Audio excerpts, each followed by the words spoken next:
What is going on, guys? This is Daniel, and today I'll be showing you some things that stood out to me while I was watching the Clippers so far this season, so let's get to it.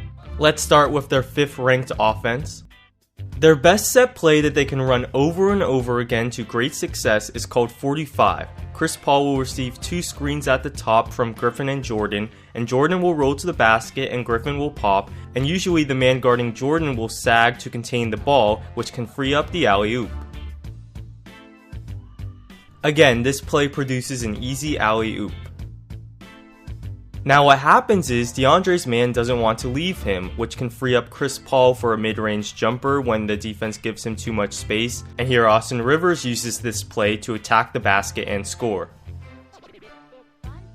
Here Paul Pierce is in Griffin's spot and he'll pop, and when he gets it, he nicely puts it on the floor, drives, and then dishes to Jordan. Teams will try different tactics to try to counter the play, and here CP3's man goes under the screen, but that simply gives Paul an open jumper. What the Spurs did was hedge, not a bad strategy, but after the hedge, Paul can attack his defender one-on-one, and here he hits a mid-range jumper. This allows Paul to really turn the corner and attack Tony Parker. The one thing this does do though is take away the lob, as they'll hedge off of Griffin's man and stay home on DeAndre, but that leaves Griffin open, and here he nicely reads it and rolls to the basket, and then he kicks out to Paul when the defense is scrambled. So with the play 45, the ball handler is attacking downhill. The Clippers will also like to run double drag screens where the ball handler is attacking side to side. And here they run it, and Griffin can pop and then punish his defender when he catches it out the foul line. Like the Spurs did, the Suns will try to hedge this double ball screen action, and Griffin, like the last time, should roll to the basket. Here he doesn't, and Paul has to take a tough shot inside. Even if the defense contains it well, Paul is so good at staying patient, and here he hits a shot along the baseline. Now, this play is a great example of how the Clippers offense does okay without Griffin because it adds more spacing. So here they'll have Jamal Crawford be one of the screeners in this double drag screen play, and Livingston does not want to leave him, which frees up the basket area. This pick and pop 3 from Paul Pierce scares teams much more than Griffin's mid-range shots. And this is a nice wrinkle to the play. Typically Smith would simply roll to the basket, but here after setting the ball screen he'll set a pin down for Pierce, getting him an open 3. Now my favorite part about the Clippers offense is the large variety of ways they get JJ Redick open off screens. They have numerous plays, and here's a basic one, as early in the shot clock they'll set a simple pin down for Redick, and he comes off of it and hits a jumper. It's simple but effective, and Redick makes a living off of plays like this. The Clippers also run floppy for Redick, where he receives a few screens along the baseline. He's so good at coming off screens, and here he pump fakes to draw a foul. And if a second defender comes over to help and try to prevent the jumper, he'll make the smart pass, here to Smith rolling to the basket. And here's another nice set. I've also seen the Wizards run for Bradley Beal. Redick will set a pin down for Crawford, and then Crawford will turn around and set a screen for Redick, and then Jordan will set the last pin down, and it's an open 3. Just a really nice play, and here the Lakers have a sense of urgency when chasing him, but he still manages to get an open corner 3. And this is one of their favorite sets for Redick. Jordan will fake a ball screen for Paul and then quickly set a pin down for Redick for the open 3.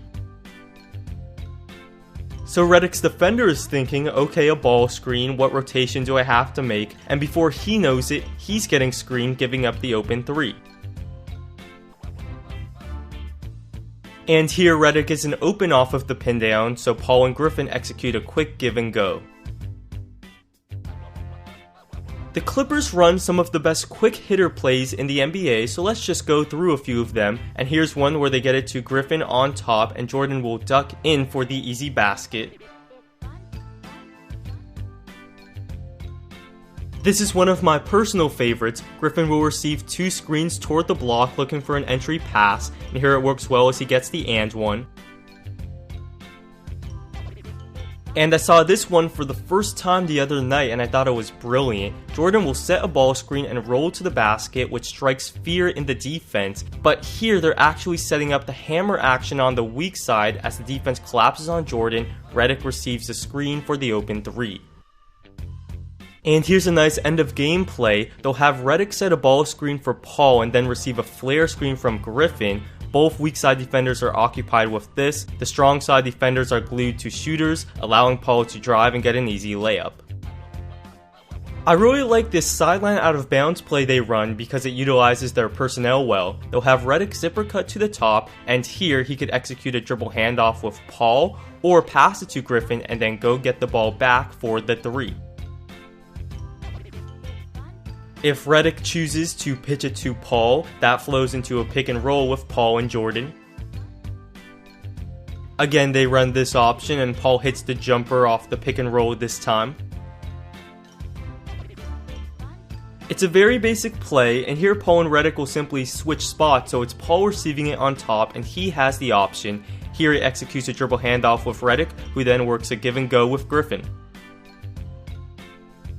When Blake is in the lineup, one thing I noticed that the Clippers do maybe a few times a game is this, and it works really well. Paul will hit Griffin, and then he comes up as if he's receiving a dribble handoff, but instead he'll screen Griffin's man, and Blake gets a lane toward the basket where he can use his athleticism. This works so well because no way Paul's defender is anticipating this action, so he's not going to help on the screen, which allows Griffin to attack. And even if the defense does collapse on him, Blake is a great passer, allowing him to find Redick here, who popped out after setting the screen. Lance Stephenson has the potential to be the Clippers' best 3, but his shot selection is just terrible. His pull-up jumpers, often early in the shot clock, are just bad shots, and cutting back on these would benefit the team and improve his efficiency.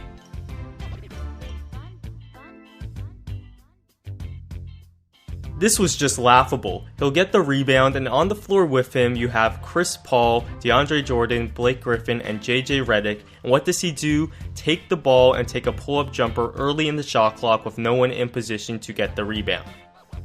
Now let's talk a bit about defense.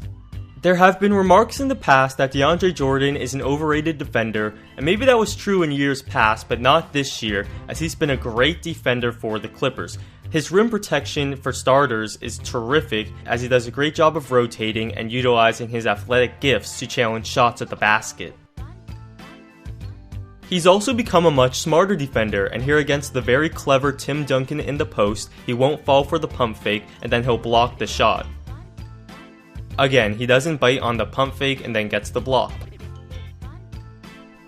And this time defending the pick and roll, he's aware of Tyson Chandler, a lob threat, rolling, so he positions himself to prevent that pass, but he can still contest the shot at the basket by Brandon Knight. One more observation about Lance Stephenson is that he's a bit of a ball watcher, losing track of his man to backdoor cuts, and he just stares at the ball sometimes, and this gives up easy shots every once in a while. Well, there you have it, guys. I didn't have too many defensive observations, but I hope you enjoyed many of the things I highlighted on both sides of the ball. So, thanks for watching, and see you next time.